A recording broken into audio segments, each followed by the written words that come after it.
Welcome to Skadivo, Semada School Information Voice and Podcast. Kami dari SMA Negeri 2 Tuban. Ada pepatah mengatakan nih, tak kenal maka tak sayang. Maka dari itu perkenalkan aku Putri Syawi Priandini dari kelas 12 MIPA E. Aku biasa dipanggil Putri Sia dan partnerku. Halo guys, kalau tadi kata Putri Sia tak kenal maka tak sayang. Kalau kata aku sih tak kenal maka tak follow. Tapi kita perkenalan dulu gak sih? Tentunya. Oke, perkenalkan, nama aku Devinia Clarissa Seviana Syahla, sering dipanggil Devin. Aku dari kelas 12 IPSA. Kalau tadi udah kenalannya, jangan lupa follow IG aku di @dvn Clarissa SS. Tapi jangan cuma Devin doang yang di follow. Follow juga IG aku @ptrcwp. Kali ini aku bersama partner terkece dan juga terpopuler ya SMA Negeri 2 Tuban. Enggak juga sih sebenarnya. Iya dong, tapi pasti dari kalian nih bertanya-tanya mengapa aku bisa menyebutkannya seperti itu. Karena Devin ini merupakan ketua OSIS di SMA Negeri 2 Tuban. Nih Ben, sekarang kesibukannya ngapain aja sih? Apalagi kita sudah memasuki era new normal nih. Wah iya ya Ci, ternyata kehidupan memasuki era new normal nih. Apalagi kita mengalami sebuah transisi di mana dulunya kita nggak bisa bertatap muka kayak gini gak sih? Betul Ternyata banget. sekarang kita udah bisa nih keluar-keluar lagi normal kan ya. Betul. Nah selain belajar, aku juga aktif dalam sebuah organisasi. Nah selain itu aku juga mengikuti beberapa perlombaan nih, yang salah satunya adalah lomba yang paling bergengsi, yaitu SMA Award ini. Wih, membicarakan tentang transisi nih Ben. Ya. Kemarin hingga saat ini ternyata masih banyak dan ramai dibicarakan mengenai perubahan tes masuk perguruan tinggi negeri. Apalagi kita nih sebagai kelas 12 yang tentunya harus siap menghadapi perubahan yang sudah dibuat oleh pemerintah. Betul loh Ci, lagi rame kan? Betul.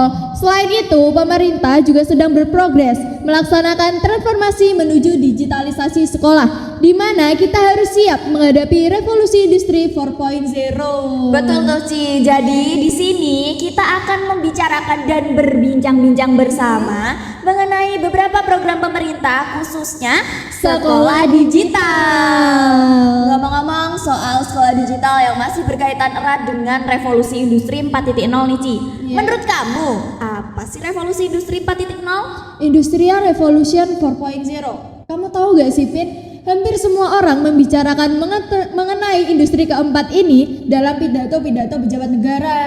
Dan selain itu, hampir semua orang mengatakan atau menyelipkan istilah revolusi industri keempat ini. Menurut aku pribadi sih, revolusi industri keempat adalah upaya transformasi menuju perbaikan industri di bidang teknologi. Kalau tadi kita sudah membahas mengenai revolusi industri keempat ini, gantian nih Vin, aku yang tanya ke kamu. Apa nih Ci? Menurutmu, apa sih yang dimaksud dengan sekolah digital itu? Oke, kalau menurut aku pribadi ya, sekolah digital adalah sebuah transformasi mengenai sistem pendidikan dari yang tradisional menuju yang lebih modern.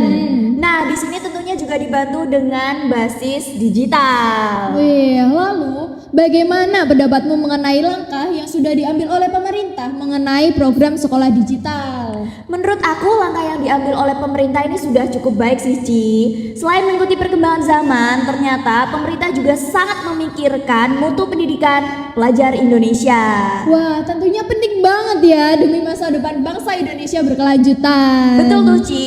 Tapi nih, ada yang perlu menjadi catatan pemerintah. Apa tuh? Jadi, seperti apa yang dibicarakan oleh Maudy Ayunda selaku guru bicara dalam presidensi G20 Indonesia, bahwasanya nih digitalisasi dalam program pendidikan juga harus diimbangi dengan peningkatan kompetensi tenaga pendidik khususnya di bidang penguasaan teknologi dan informasi. Nah, betul banget sih apa kata kamu Ben. Selain itu juga kita bisa nih termotivasi dari negara maju. Contohnya negara Finlandia, yang dimana negara ini merupakan negara dengan prestasi dan juga pendidikan terbaik di dunia. Wah, keren ya. Keren dong. Tapi kamu kepo gak sih Ben? Apa sistem yang digunakan oleh negara Finlandia ini? Apa sih Ci? Jadi negara Finlandia ini menggunakan sistem hybrid learning, yang dimana sistem ini menggunakan dua cara untuk bersekolah. Yang pertama yaitu dengan cara daring dan yang kedua dengan cara tatap muka. Nah, jadi dua cara ini dapat dilaksanakan secara bersamaan. pelajaran. Contohnya nih Pin, kalau semisal kamu lagi sakit atau kamu berhalangan hadir untuk masuk ke kelas, kamu tetap bisa mengikuti pelajaran yang ada pada saat itu melalui video yang ada di handphone kamu. Nah, sistem yang sudah dilakukan oleh Finlandia tersebut bakalan jadi sebuah hal yang sangat penting nih, apalagi buat tim-tim nih yang seperti aku nih yang sering banget ninggalin pelajaran karena ada kepentingan organisasi, yaitu rapat-rapat organisasi nih, bisa banget tuh selanjutnya diterapkan di Indonesia. Betul, jadi gak ada lagi tuh alasan yang aku gak bisa ini, aku harus cari guru pendamping untuk tanya-tanya apa yang tertinggal tentang pelajaran kemarin. Betul tuh Ci. Nah, ngomong-ngomong soal negara dengan sistem pendidikan terbaik ya, ternyata selain Finlandia, Jepang juga gak kalah keren loh Ci. Gimana tuh Pin? Ternyata Jepang adalah negara dengan sistem pendidikan terbaik di Asia. Wah, keren banget nih. Aku yakin dengan beberapa program pemerintah yang telah dilaksanakan saat ini, tentunya Indonesia pasti juga segera menyusul menjadi negara maju. Harus banget sih itu ya Ci. Harus dong. Tapi bagaimana progres yang sudah dirasakan Indonesia dari adanya program sekolah digital ini? Nah, kamu tahu gak sih Ci, ternyata sekolah digital ini sudah menjadi wacana pemerintah sejak 3 tahun lalu. Wah, lama banget dong berarti. Ya, betul banget. Tapi memang kita baru merasakannya akhir-akhir ini karena merupakan salah satu dampak COVID-19 juga kan ya. Benar-benar. Jadi, Bapak Ibu guru dan siswa-siswi itu mau gak mau mempelajari digital. Bener banget sih. Dalam program ini Indonesia juga sedang mengalami transisi besar-besaran. Betul tuh. Dan transisi ini secara tidak langsung juga berdampak bagi tenaga pendidik, yaitu Bapak Ibu guru gitu ya. Ya. Nah, dari beberapa fakta yang aku lihat di lapangan nih Pian, menurutku pemerintah juga harus membuat strategi ekstra di mana apa yang diharapkan dapat terlaksana dengan merata. Betul tuh Ci, apa kata kamu? Apalagi Indonesia ini kan terbagi menjadi 17.000 pulau yang tersebar dari Sabang sampai Merauke. Nah, selain itu juga ternyata pemerintah juga sudah membuat salah satu platform belajar. Apa tuh Ci? Nah, platform ini yaitu Rumah Belajar yang memiliki fitur 1. Sumber belajar, 2.